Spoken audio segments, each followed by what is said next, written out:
अस्सलाम वालेकुम, चांद अकील है, lecture in English in higher education department MK preparations के प्लेटफॉर्म से मैं आपसे मुखातिब हूँ। और आज स्टूडियो में हमारे साथ मौजूद हैं प्रोफेसर सब्तैन अली राना। ये हमारे डायरेक्टर हैं आर&डी विंग के, और इसके साथ साथ बॉटनी के इंस्ट्रक्टर हैं एमके प्रिपरेशंस पे। और आपके बहुत से स्टूडेंट्स जो हैं वो लेक्चर बॉटनी सेलेक्ट हो चुके हैं, और आज हमने प्रोफेसर सब्तैन अली राना को जहमत दी है कि वो हमारे जो बॉटनी के एस्पायरेंट्स हैं एमके प्रिपरेशंस के प्लेटफॉर्म से, उन्हें मुफीद मशवरे दें और उन्हें बताएं कि वो किस तरह से तैयारी करें तो वो श्योरली अपना रिटन टेस्ट क्रैक कर सकते हैं। तो हम खुश आमदीद कहते हैं प्रोफेसर सब्तैन अली राना को।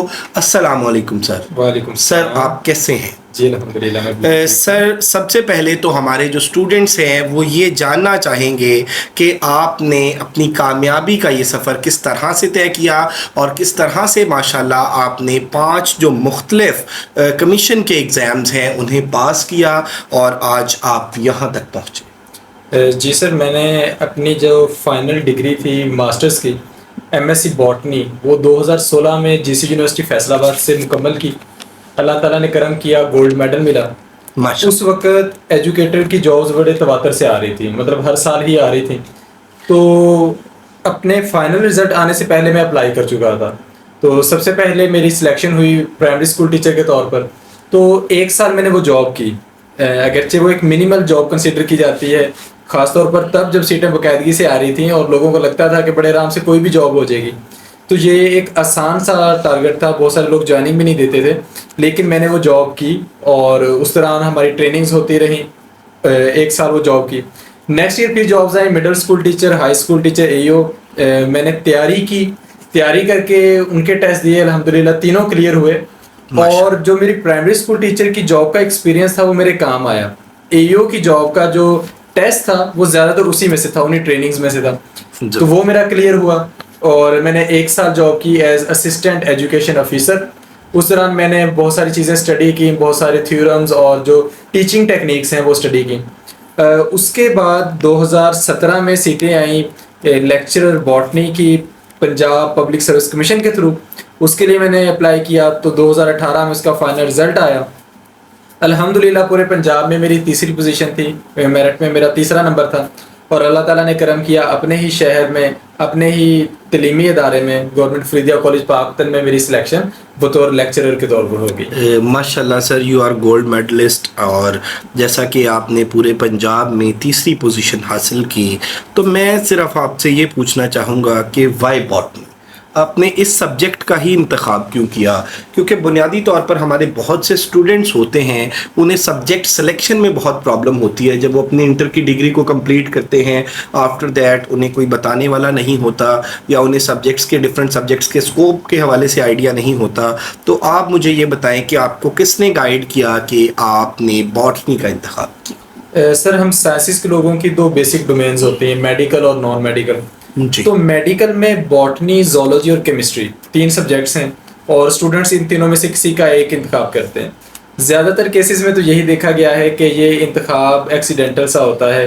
आपको अपने चॉइस का सब्जेक्ट मिल भी सकता है लेकिन मोस्टली नहीं मिलता। तो मेरे साथ भी यही था कि मैंने केमिस्ट्री में अप्लाई किया था, एमएससी केमिस्ट्री के लिए, और यूनिवर्सिटी वालों से कुछ मिस्टेक हुई, उन्होंने मेरा नाम बॉटनी में ऐड कर दिया और मेरी वहाँ पर मेरा एडमिशन हो गया एमएससी बॉटनी में। तो उस वक्त ये मुझे बड़ा अजीब सा लगा था कि मैं एक ऐसी डिग्री में जा रहा हूँ जिसका मैंने इंतखाब नहीं किया, मेरी चॉइस नहीं थी, मैंने सोचा It wasn't your choice. हाँ, ये मेरी चॉइस नहीं थी। कभी सोचा भी नहीं था कि इसका स्कोप कम होगा, ज़्यादा होगा, ना उसकी अच्छाई पता ना बुराई। हमेशा यही सोचा था कि केमिस्ट्री के सब्जेक्ट में जाएंगे। तो वहाँ पर जब गए, अच्छे टीचर्स मिले, पढ़ना शुरू कर दिया। अब अच्छे टीचर्स क्या करते हैं, वो आपका इंटरेस्ट डेवलप कर देते हैं सब्जेक्ट में। जी। तो जीसी यूनिवर्सिटी फैसलाबाद में दी बेस्ट टीचर्स मिले, इंटरेस्ट डेवलप हो गया, शौक से पढ़ना शुरू कर दिया। तो वो एमएससी बॉटनी जो मेरी चॉइस नहीं थी उसमें मुझे गोल्ड मेडल मिला। जबरदस्त। अब देखें, एक सब्जेक्ट है, आपने कभी नहीं सोचा कि आप उस तरफ जाएंगे। हम में से बहुत सारा का साथ यही होता है कि आपने बॉटनी, जोलॉजी या केमिस्ट्री अगर पढ़ी है तो वो हो सकता है कि बाय चॉइस हो, लेकिन ज़्यादातर केसेस में आप एक्सीडेंटली उसमें एडमिशन ले लेते हैं। तो मेरे साथ वही मामला हुआ। लेकिन अभी देखें, वही एक सब्जेक्ट मेरे लिए इज्जत का सबब भी बना, खुद सिलेक्शन हुई और अब तैयारी करवाता हूँ तो अल्हम्दुलिल्लाह बहुत सारे स्टूडेंट्स की भी सिलेक्शन होती है। सर बहुत से स्टूडेंट्स इस तरह के हमें देखने को मिलते हैं मुख्तलिफ इंस्टीट्यूशंस में कि जिनका इसी तरह से एक्सीडेंटली डिफरेंट बीएस में एडमिशन होता है, लेकिन वो अपना इंटरेस्ट उस तरह से डेवलप नहीं कर सकते। तो कौन से ऐसे मुहर्रिकात थे, क्या चीज़ें थी जिनकी वजह से आपका इंटरेस्ट जो है वो केमिस्ट्री से शिफ्ट होकर बॉटनी में? सर इसमें एक तो चीज़ होती है कि क्या आप में आगे बढ़ने का कोई जज्बा है, आप अपनी एजुकेशन को फॉर ग्रांटेड ले रहे हैं या फिर आपने कैरियर में कुछ बनने का सोचा है।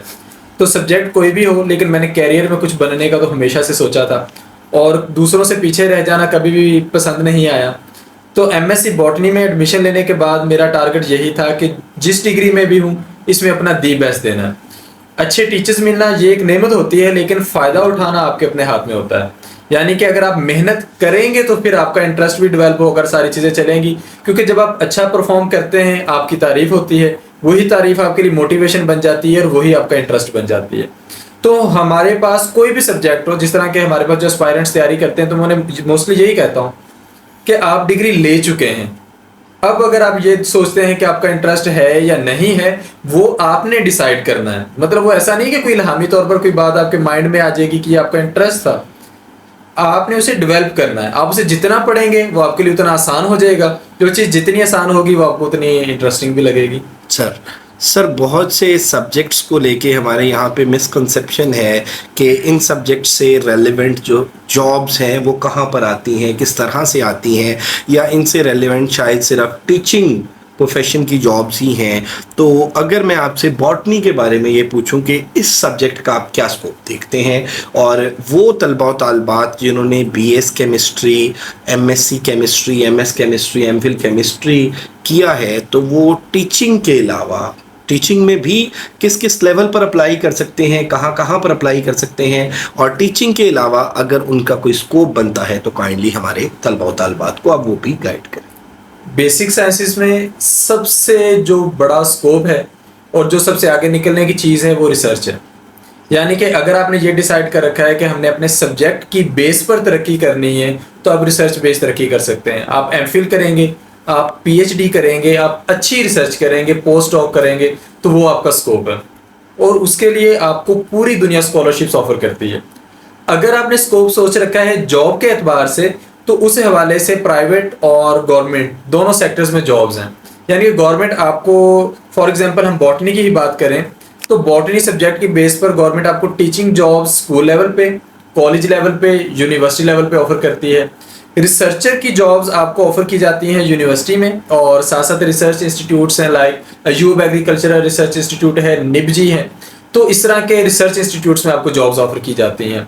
तीसरे नंबर पे आ जाते हैं अप्लाइड डिसिप्लिन्स, यानी कि अगर आपने प्लांट्स स्टडीज की हैं तो प्लांट से रेलिवेंट बिजनेस बहुत ज़्यादा है। एग्रो साइंसेज हैं, एग्रीकल्चरल कंपनीज हैं, लोग अपने तौर पर चीज़ें डेवलप कर लेते हैं, लाइक टिश्यू कल्चरिंग की तरफ चले जाते हैं, फार्मिंग की तरफ आ जाते हैं। पोटैटो फार्मिंग आजकल बहुत ज़्यादा इन है। इसी के साथ साथ ब्रीडिंग, प्लांट ब्रीडिंग और नर्सरीज, ये यानी कि वो सारे स्कोप्स हैं जो आप खुद बिल्डअप कर सकते हो। ये है जस्ट आपके सब्जेक्ट से रेलेवेंट। लेकिन अगर आपने एमएससी बॉटनी कर रखी है, यानी कि आपके पास 16 इयर्स ऑफ एजुकेशन है नेचुरल साइंसेज के साथ, बेसिक साइंसेज के साथ, तो आप उसे एक तो नाम दें एमएससी बॉटनी, दूसरा आप उसे नाम दें 16 इयर्स ऑफ एजुकेशन, जिसकी बेस पर आप उन तमाम सीटों के लिए एलिजिबल हो जाते हैं जिनके लिए दूसरे तमाम स्टूडेंट्स एलिजिबल हैं। वो एडमिनिस्ट्रेटिव सीट्स हो सकती हैं, अकाउंट से रेलेवेंट सीट्स हो सकती हैं, या फिर वो पुलिस और इस तरह के डिपार्टमेंट से रेलेवेंट सीट्स, एसएनजीएडी की, पुलिस की, एएसएफ की, ये जो डिफरेंट वन पेपर जॉब्स आती हैं, students having 16 years of education they are eligible in all these disciplines. Okay sir, आप माशाल्लाह लेक्चर की तैयारी कराते हैं, लेक्चर बॉटनी की, और आपके बहुत से, हम जानते हैं कि आपके बहुत से स्टूडेंट्स जो हैं वो एज अ लेक्चर जॉब कर रहे हैं। तो सर किस तरह से आप तैयारी कराते हैं और आपका क्या रोड मैप है, आप प्लीज़ इस हवाले से हमारे तलबा व तालिबात को गाइड कीजिए। जब ये एमके प्रिपरेशन को हमने ज्वाइन किया और तैयारी का प्रोसेस शुरू किया, तो उस वक्त माइंड में चीज़ें इतनी क्लियर नहीं थी, क्योंकि जब हमने टेस्ट दिया था तो यही था कि हमने तैयारी की है, हमें पता था जॉब्स कब आ रही हैं, तैयारी कैसे करनी है, मेहनत की और अल्हम्दुलिल्लाह सिलेक्शन होगी। तो माइंड में कहीं ये बात थी कि ये बात सबको पता होगी, लेकिन फिर जब पहली बार स्टूडेंट्स के दोस्तों के इसरार पर ये प्रोसेस शुरू किया, तैयारी करवानी शुरू की, तो पता चला कि गाइडेंस की कितनी कमी है। स्टूडेंट्स को नहीं पता कि कहाँ से तैयारी करनी है, मतलब रिकमेंडेड बुक्स का नहीं पता। मुझे पता चला कि ऐसे स्टूडेंट्स होते हैं जिन्होंने शॉर्ट नोट्स के अलावा पढ़ाई कुछ नहीं होता। ऐसे स्टूडेंट्स होते हैं जिन्हें ये नहीं पता कि हमने जॉब का देखना कहाँ से है, कि जॉब आई है या नहीं आई, अप्लाई कैसे करना है, क्या उसके लिए professional education like BEd compulsory है या नहीं है। तो ये बहुत सारे मसाइल थे जिनका स्टूडेंट्स को सामना करना पड़ रहा था। तो जब हमने तैयारी का प्रोसेस शुरू करवाया, स्टूडेंट्स के साथ हम राब्ते में आए, तो उनकी एक एक क्यूरी का आंसर हमने करना शुरू किया। फिर ये देखा कि कॉन्सेप्ट डेवलपमेंट में बहुत प्रॉब्लम्स हैं। जो शाइनिंग स्टूडेंट्स हैं, बेहतरीन स्टूडेंट्स हैं, कोई ना कोई सब्जेक्ट उनका भी ऐसा निकल आता था जिसमें उनकी कोई आप कह सकते हैं कि इम्प्रूवमेंट जल्दी नजर नहीं आती थी, क्योंकि इंटरेस्ट नहीं था, टीचर अच्छा नहीं मिला, कभी उसको पढ़ा नहीं, यूनिवर्सिटी में वो मेजर नहीं था, तो कुछ चीज़ें चॉइस में छोड़ी हुई थी। तो तब हमें पता चला कि आपके जो सब्जेक्ट है उससे रेलेवेंट बहुत सारी चीज़ें स्टूडेंट्स को पता नहीं होती कि क्या ये भी तैयार करनी है या नहीं। फिर स्टूडेंट्स के माइंड में एक चीज़ होती है कि सर पेपर कौन से टॉपिक्स में से ज़्यादा आता है, मतलब पता नहीं कहाँ से सुन के आते हैं स्टूडेंट्स कि कुछ टॉपिक्स होते हैं जिनमें से पेपर ज़्यादा आता है, बाकी मुश्किल वाले सारे छोड़ दो, आसान वाले ये कर लो और पेपर क्लियर हो जाए। तो जब हमने तैयारी करवाने का प्रोसेस शुरू किया, तो पहला हमारा जोर स्टूडेंट्स को इसी बात पर था कि आपको सिलेबस का पता होना चाहिए, आपको एग्जैक्टली पता हो कि सारे टॉपिक्स कौन से हैं, हमने कोई भी माइनस नहीं करना। सिलेबस बताना हमारी सबसे पहली जिम्मेदारी थी। तो आज भी जब हम तैयारी करवाते हैं तो हमारा पहला फोकस इसी बात पे होता है कि स्टूडेंट क्लियर हो कि तैयारी किस सिलेबस में से करनी है, किन कौन से टॉपिक्स हैं जो लाजमी कवर करने हैं। दूसरे नंबर पे वो तमाम स्टूडेंट्स जो जस्ट एमसीक्यूज के पीछे भाग रहे थे, एमसीक्यूज वाली बुक्स खरीद रहे थे, शॉर्ट नोट्स ढूंढ रहे थे, वो कोई 40-50 सफ़े जिनको तैयार करने से सारा पेपर आ जाता है। हमने उनको बताया कि ऐसा कुछ नहीं होता, हार्ड वर्क मेन चीज़ है, लक की गेम बाद में है, और लक की गेम भी उनके लिए है जो हार्ड वर्क के बाद कंपटीशन में आए हैं। तो हमने उनको बताना शुरू किया कि ये लिटरेचर है जो आप पढ़ें। हमने उनको बुक्स रिकमेंड की, हमने उनको टेक्स्ट बुक्स पढ़ने की तरफ लगाया। यानी कि वो जो एक आदत है ना कि किताबें पढ़ना हम छोड़ चुके हैं, हम वापस स्टूडेंट्स को उस तरफ लेकर आए और स्टूडेंट्स वाकई उस तरफ आए। यानी कि स्टूडेंट्स तो तैयार बैठे हैं, आप उनको मोटिवेट तो करें, आप उन्हें बताएं कि ये चीज़ें करने के लायक हैं। स्टूडेंट्स करते हैं, शुरू में कुछ हेजिटेशन होती है, स्टूडेंट्स कहते हैं कि सर ये हम कैसे करेंगे, लेकिन जब हम अपने एक्सपीरियंस से उनको टाइम लिमिट देते हैं कि ये चीज़ कवर करें और वो कर लेते हैं, तो उन्हें पता चल जाता है कि ये चीज़ प्रैक्टिसेबल है, ये की जा सकती है, तो वो करते हैं। सर जैसा कि आपने फरमाया कि आपने स्टूडेंट्स को रिकमेंड किया लिटरेचर, आपने उनको मोटिवेट किया, तो काइंडली हमारे वो तलबा और तालिबात जो ऑनलाइन तैयारी कर रहे हैं वो भी जानना चाहेंगे कि बॉटनी के हवाले से आप क्या लिटरेचर रिकमेंड करते हैं, बॉटनी लेक्चर की प्रिपरेशन के हवाले से आप कौन सी बुक्स जो है वो बच्चों को सजेस्ट करते हैं, और क्या अप्रोच होनी चाहिए, किस तरह से वो चीज़ों को सब्जेक्टिव, वन लाइनर, ऑब्जेक्टिव की फॉर्म में पढ़ें तो वो अपने टेस्ट को क्रैक कर सकें। जी बिल्कुल। इसमें सबसे पहले हम बॉटनी सब्जेक्ट को देखते हैं। इसके दो हिस्से हैं। एक है बेसिक बॉटनी के सब्जेक्ट्स जो कि पब्लिक सर्विस कमीशन के लिए कंपलसरी हैं, जिनमें से आप कह सकते हैं कि 95% पेपर आना है। और फिर आ जाते हैं मेजर सब्जेक्ट्स जिनमें से जस्ट 5% पेपर आना है, ये रिसर्च से रेलिवेंट है, ये आपकी डिग्री के लास्ट सेमेस्टर्स में पढ़ाए जाते हैं। तो हमारा जो मोस्टली फोकस होता है वो बेसिक सब्जेक्ट्स पे होता है, क्योंकि हमने 95% को पहले कवर करना है। जहाँ तक ताल्लुक है इनकी ज़खामत की, वो बराबर ही है, यानी कि बेसिक सब्जेक्ट्स भी उतने ही हैं, मेजर भी उतने ही है, लेकिन मेजर ने जस्ट 5% कवर करना है। अगर हम बॉटनी के बेसिक सब्जेक्ट्स की बात करें तो सबसे पहले है डाइवर्सिटी ऑफ प्लांट्स, जिसमें आपने पढ़ना है algae, fungi, bryophytes, pteridophytes, gymnosperms, angiosperms.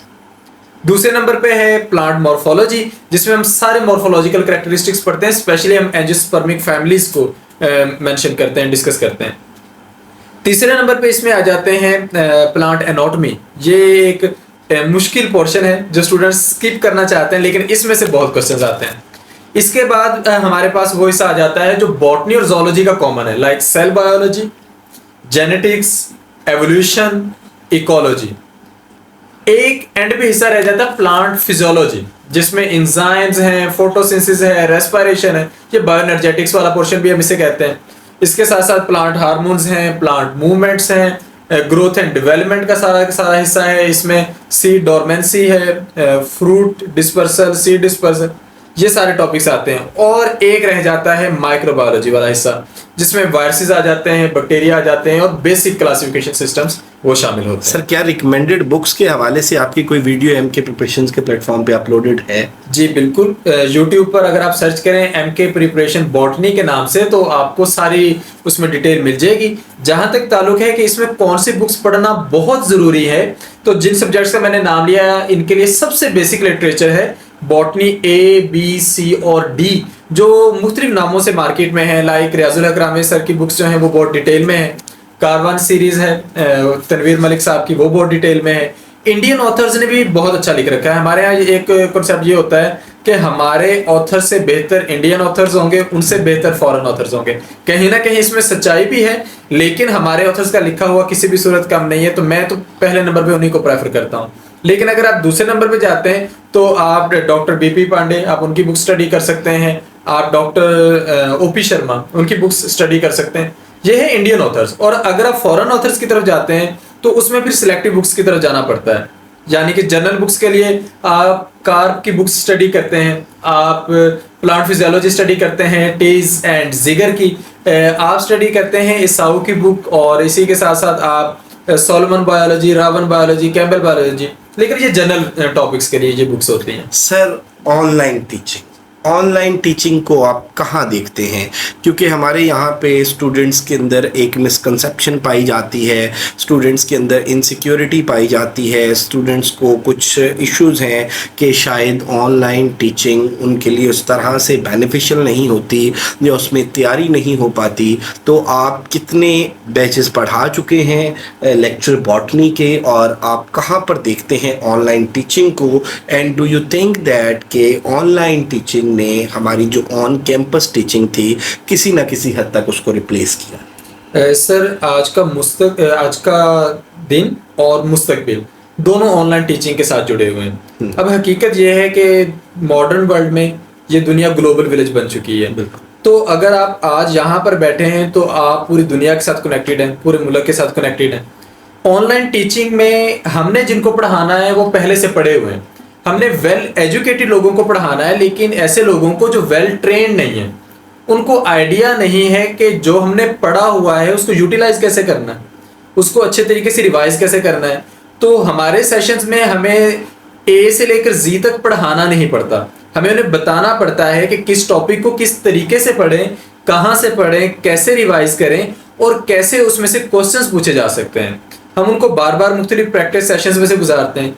अब अगर हम इसका कंपैरिजन करें उस ऑनलाइन टीचिंग के साथ जिसके साथ हमें वास्ता पड़ा कोरोना के दिनों में, तो वो ज़रा मुख्तलिफ है।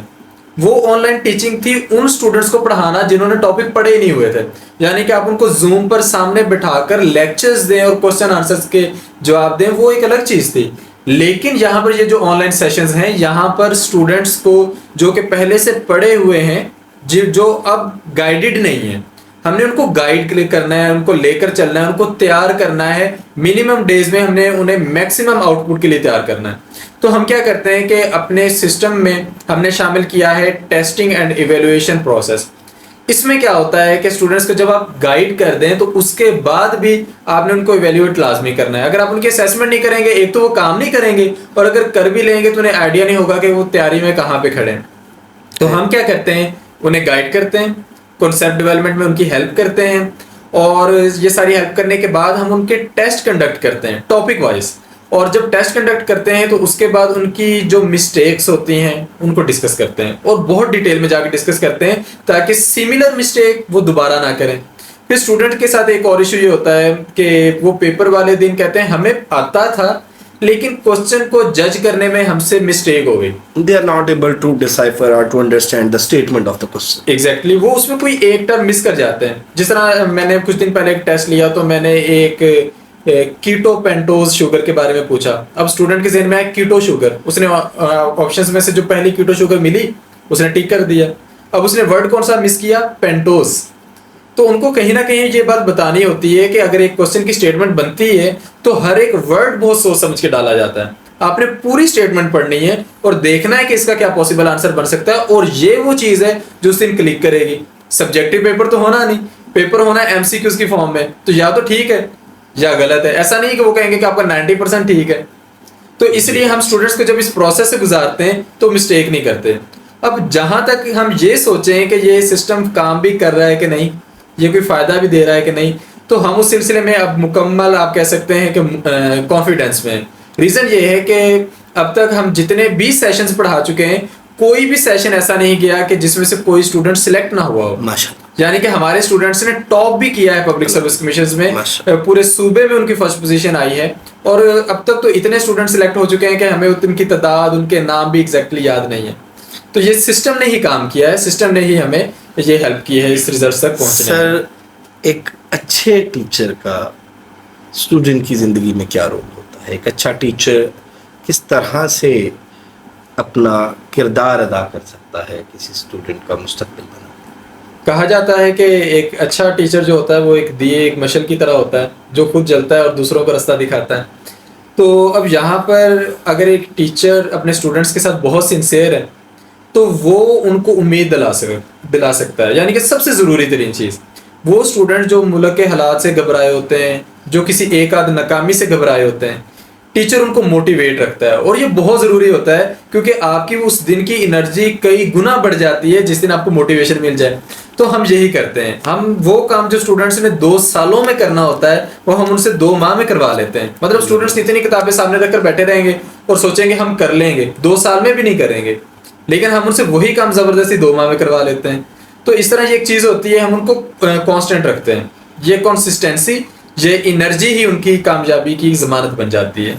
सर, आखिर में आप हमारे स्टूडेंट्स को क्या नसीहत करना चाहेंगे, क्या पैगाम देना चाहेंगे? मैं स्टूडेंट्स को यही कहना चाहूँगा कि आप लोग पूरी उम्मीद रहें। अगर आपको लगता है कि नेक्स्ट जॉब्स नहीं आ रही तो इस तरह की सुनी सुनाई बातों पर बिल्कुल यकीन ना करें। हम तो सारा दिन ऐड देख देख के थक जाते हैं। तमाम पब्लिक सर्विस कमीशन में लाजमी तौर पर हर मंथ जॉब्स आती ही हैं। आपको देखना होता है, अपने टीचर से पूछना होता है कि क्या वो जॉब आपसे रेलेवेंट है या नहीं, और आपने अपने आप को उसके लिए तैयार करना होता है। दूसरे नंबर पर मैं ये कहना चाहूँगा कि कभी भी किसी के पीछे लगकर ये ना कहें कि जस्ट लक ही मैटर करता है और बगैर मेहनत के लोग कामयाब होते हैं। वो कोई एक आध रेयर केस हो सकता है, लेकिन ये भी रेयर केसेस वो हैं जिनका बैकग्राउंड बहुत अच्छा है पढ़ने के एतबार से। उन्होंने कभी ना कभी मेहनत कर रखी है। ऐसा नहीं कि एक बंदे ने कुछ भी नहीं पढ़ा, कभी मेहनत नहीं की, अचानक से आया, लक काम कर गया और वो सिलेक्ट हो गया। ऐसा नहीं होता, मेहनत उन्होंने भी की होती है। तो मैं आपको यही कहूंगा कि अगर आप मेहनत करेंगे तो अल्लाह ताला बड़ी शर्म, बड़ी हया वाला है। वो कभी भी किसी की मेहनत नहीं रखता, उसकी मेहनत का सिला उसे लाजमी तौर पर देता है। तो आप लोग मेहनत करते रहें, आप लोग पूरी उम्मीद रहें, आप लोग ज़रूर कामयाब होंगे। सर, बहुत शुक्रिया। नाजरीन, ये थे प्रोफेसर सब्तैन अली राना, हमारे बॉटनी के इंस्ट्रक्टर। और जैसा कि आप लोगों ने सुना कि इन्होंने बताया कि बॉटनी सब्जेक्ट का क्या स्कोप है और बॉटनी के जो स्टूडेंट्स हैं उन्हें किस तरह से अपने लिटरेचर को शॉर्ट लिस्ट करके पढ़ना चाहिए, और जो रिकमेंडेड बुक्स हैं उनके हवाले से सर ने बात की। और इसके साथ साथ सजेस्ट किया स्टूडेंट्स को कि वो होपफुल रहें और वो मायूस ना हों, क्योंकि डिफरेंट पब्लिक सर्विस कमीशंस में जॉब्स जो हैं वो आती रहती हैं। और मैं अभी करंट सिचुएशन के हवाले से आपसे बात करूं तो एग्ज़ाम पेंडिंग है, अभी एग्ज़ाम होने जा रहा है नेक्स्ट मंथ में एफपीएससी लेक्चरर का, उसके अलावा टीजीटी का एफपीएससी में एग्ज़ाम होने जा रहा है, और उसके साथ साथ एसएसटी मेल्स एफपीएससी का एग्ज़ाम होने जा रहा है। और ये वो सारे के सारे जो प्रोग्राम्स हैं जिनके एग्ज़ाम होने जा रहे हैं, ये 16 और 17 स्केल की जॉब्स हैं। और इनके लिए जो बेसिक एलिजिबिलिटी क्राइटेरिया था वो 16 ईयर्स ऑफ एजुकेशन था। सो बेटे, सुनी सुनाई बातों पर कान धरने की बजाय आप लोग इस यकीन के साथ तैयारी करें कि अल्लाह ताला की ज़ात कभी किसी की मेहनत रायगा नहीं जाने देती। हमारी मज़ीद वीडियोज़ को देखने के लिए MK प्रिपरेशंस हमारा यूट्यूब चैनल है। अगर अभी तक आपने हमारे चैनल को सब्सक्राइब नहीं किया तो ज़रूर हमारे चैनल को सब्सक्राइब करें, बेल आइकॉन प्रेस करें, लाइक करें, शेयर करें। इसी नाम से हमारा फेसबुक पेज भी है। और अल्हम्दुलिल्लाह इस प्लेटफॉर्म से बहुत से स्टूडेंट्स तैयारी करके कामयाब हो चुके हैं। और अगर आप भी कामयाब होना चाहते हैं तो आप MK प्रिपरेशंस के गिवन नंबर्स पे कांटेक्ट कर सकते हैं। Thank you very much. Stay blessed. अल्लाह हाफिज़। अल्लाह हाफिज़।